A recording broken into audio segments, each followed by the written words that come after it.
নমস্কার। আজকে একটা নতুন আইটেম নিয়ে আপনাদের কাছে মিনাদি হাজির। আর এটা মুসুর ডালের বড়ার তরকারি। হ্যাঁ, এটা আজকে আমি রান্না করে আপনাদেরকে দেখাবো কিভাবে এটা রান্না করতে হয়। তাই দেরি না করে চলুন যাই, আমরা দেখে নিই এটা বানাবার জন্য আমাদের কি কি উপকরণ লাগবে এবং এটা কিভাবে আমরা বানাবো। আসুন আমরা দেখে নিই আমাদের মুসুর ডালের বড়ার তরকারি বানাতে গেলে কি কি উপকরণ লাগবে। প্রথমে এখানে দেখছেন আমি 1 কাপ মুসুর ডাল ভিজিয়ে সেটাকে মিক্সিতে পিষে রেখেছি এবং নুনও মাখিয়ে রেখেছি এটার মধ্যে, যাতে সময়টা কম লাগে তাই আমি এগুলো সব রেডি করে রেখেছি। নুন মাখিয়ে রেডি করে রাখবেন। আর এটা ছোট করে টুকরো করে আলু কাটা প্রেসার কুকারে একটা সিটি দিয়ে রেখেছি। আর এর সাথে যা মশলা দেবো সেটা হচ্ছে পেঁয়াজ কুচি, পেঁয়াজ বাটা 1 চামচ, রসুন বাটা বড় চামচের 1 চামচ, আদা বাটা বড় চামচের 1 চামচ, আচ্ছা কাঁচা লঙ্কা বাটা বড় চামচের 1 চামচ, জিরে গুঁড়ো, ধনে গুঁড়ো, কাশ্মীরি লঙ্কার গুঁড়ো, নুন হলুদ আন্দাজ মতন এবং অল্প একটু চিনি। আর ফোড়নের জন্য দিতে হবে আমাদের শুকনো লঙ্কা, তেজপাতা, জিরে এবং গোটা গরম মশলা। আর রান্নাটা করব আমরা সর্ষের তেল দিয়ে। তা চলুন তাহলে আমরা এবার দেরি না করে দেখি আমরা এটা কিভাবে বানাবো। প্রথমে আমরা বড়াটা বানিয়ে ফেলবো। আসুন।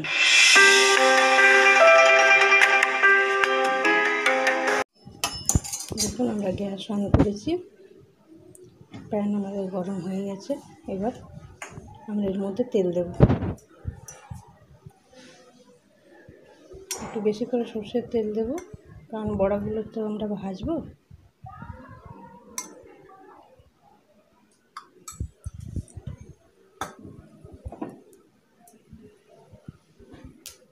তেলটা একটু গরম হোক।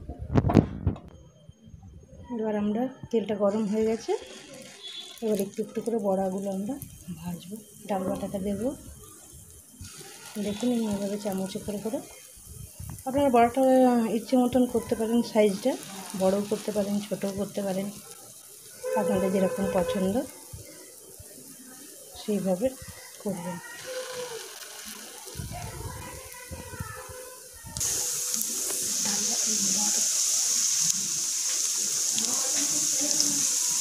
এইভাবে আপনারা একসাথে যতগুলো দেওয়া যাবে একটু ফাঁকা ফাঁকা করে বড়াটা ভেজে নেব। দেখুন একটা সাইড আমাদের ভাজা হয়ে গেছে, এবার আমরা বড়াগুলো উল্টে ফেলব।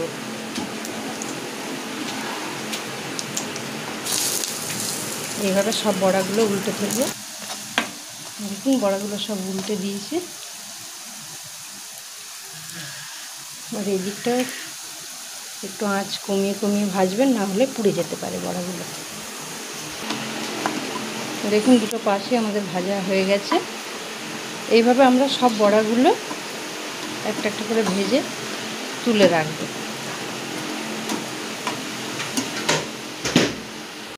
দেখুন এইভাবে আমরা সমস্ত বড়া ভেজে তুলে নিয়েছি। এবার আমরা আবার তেল দেব।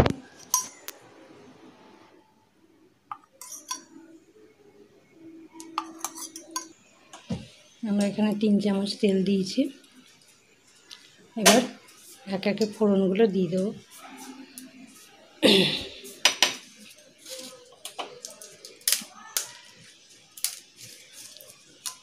তেজপাতা ফোড়নগুলো দেওয়ার সময় আঁচটা কম করে দেবেন, না হলে পুড়ে যাবে।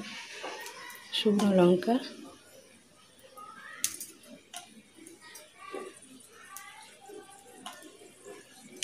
লবঙ্গ, এলাচ এবং দারচিনি, গোটা জিরে।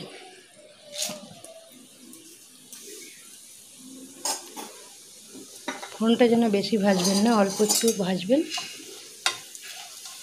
তারপরে পেঁয়াজ কুচিটা আমরা দিয়ে দেব। এবার আমরা পেঁয়াজ কুচিটা দিয়ে দিচ্ছি।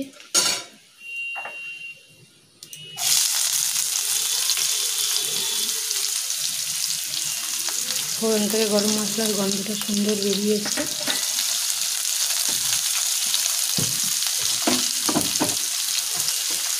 সামান্য একটু গোটা গরম মশলা তেলের সাথে ফোড়ন দিলে তরকারির স্বাদটাই বদলে যায়। আপনারাও একটু এভাবে করে দেখবেন, আশা করছি খুবই ভালো লাগবে খেতে।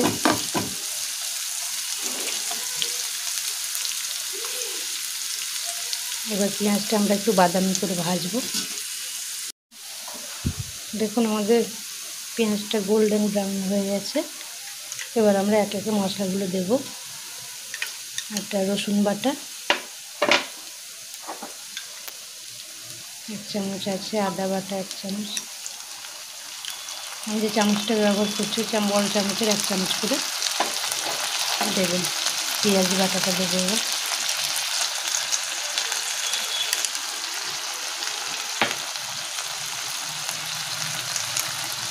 কাঁচা লঙ্কা বাটা,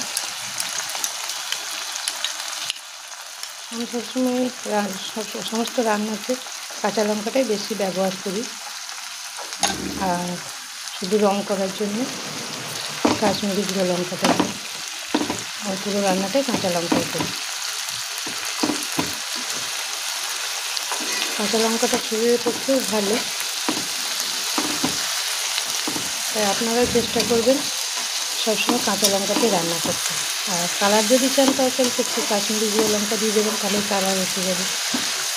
আর গুঁড়ো লাল লঙ্কাটা যতটা কম খাওয়া যায় ততটাই ভালো শরীরের পক্ষে।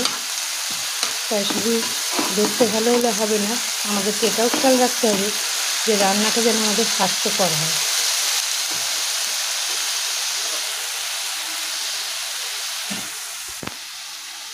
এবার আমরা দেব লবণ। লবণটা একটু মেপে দিতে হবে, কারণ আমরা বড়াতে দিয়েছি একবার হলুদ, ধনে গুঁড়ো, কাশ্মীরি লঙ্কার গুঁড়ো আর জিরে গুঁড়ো।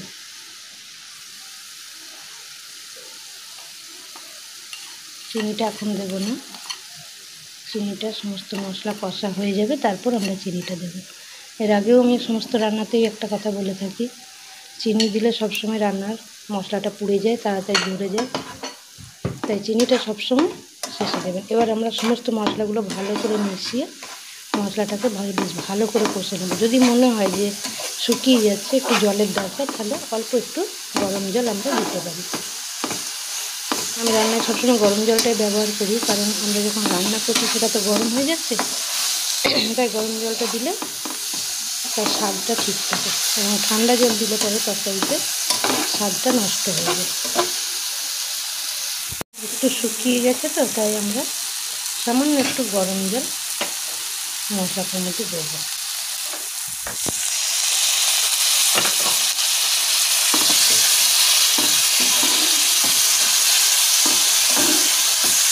আঁচটা কম করে ভাজবেন, একটু টান করে দেবো আঁচটা, এবং মশলাটা ভালো করে কষবো যতক্ষণ না মশলাটা থেকে তেল ছাড়ছে।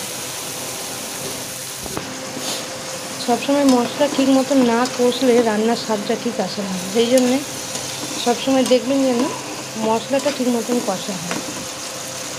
যতক্ষণ না মশলাটা থেকে তেল বেরিয়ে আসবে ততক্ষণ আমাদেরকে মশলাটা কষতে হবে।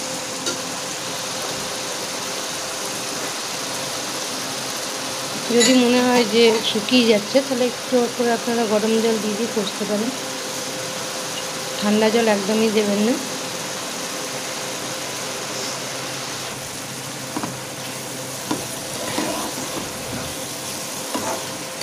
দেখুন কি সুন্দর কালার আসছে। এইভাবে আমরা আরও একটু মশলাটা কষবো। খুব সুন্দর একটা গন্ধ ছাড়ছে, আর মশলাটাও দেখুন আমাদের খুব সুন্দর কষা হয়েছে, তেল ছাড়ছে, দেখছেন তেল বেরিয়ে এসছে কীরকম। এবার আমরা যে সেদ্ধ করে আলুটা রেখেছি সেই আলুটা এবার এর মধ্যে দিয়ে দেব। এবার এই আলুটা দিয়ে আলুটার সাথে ভালো করে একটু মশলাটা মাখাবো।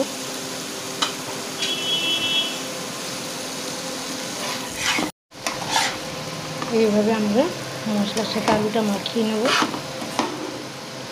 যদি দরকার হয় আমরা আর একটু এখানে গরম জল দিতে পারি।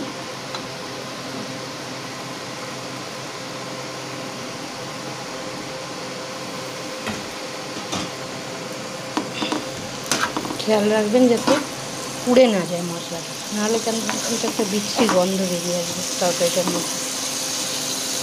সেই জন্য সবসময় দরকার হয় একটু করে গরম জল দেবেন, কিন্তু মশলা যেন পুড়ে না যায়।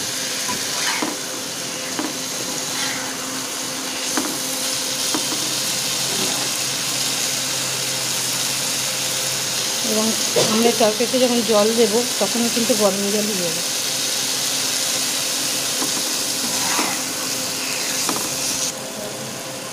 আমাদের কষা হয়ে গেছে, এবার আমরা অল্প অল্প করে এটার মধ্যে গরম জল দেবো। এইভাবে অল্প অল্প করে গরম জল দেবো আর এটা নাড়বো। আমাদের বড়াতে যাতে মশলার জলটা ঢোকে তাই একটু পরিমাণে বেশি দেবো, কেননা বড়াতে আবার পুরো জলটাই টেনে নেবে। তাই এবার আমরা একটু বেশি করে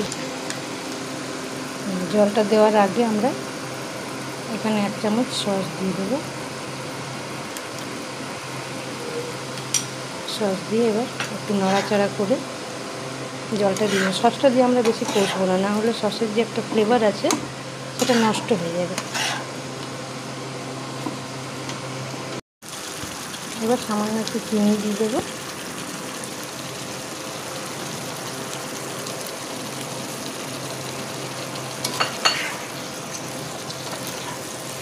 চিনিটা দিয়ে একটু নাড়াচাড়া করে আমরা আর একটু জল দেবো।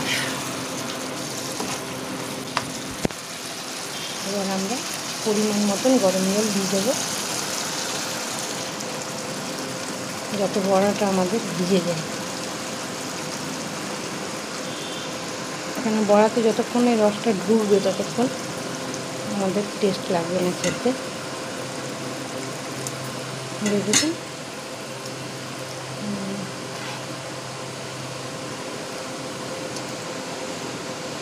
আমরা জল দিয়ে দিয়েছি, এবার এটা একটু ফুটতে দেবো আমরা। যখন ফুটে উঠবে তখন আমরা বড়াগুলো দেবো।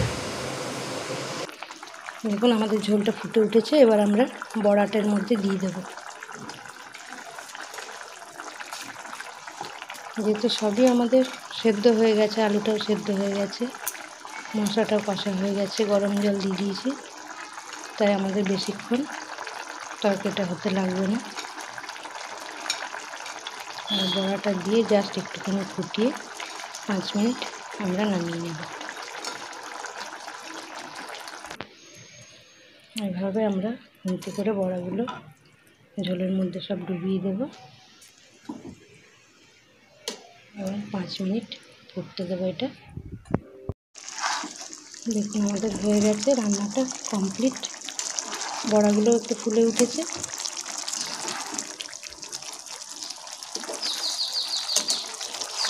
এবার আমরা গ্যাসটা বন্ধ করে দেবো। গ্যাসটা বন্ধ করে এবার সার্ভিংগুলো আমরা ঢেলে নেব।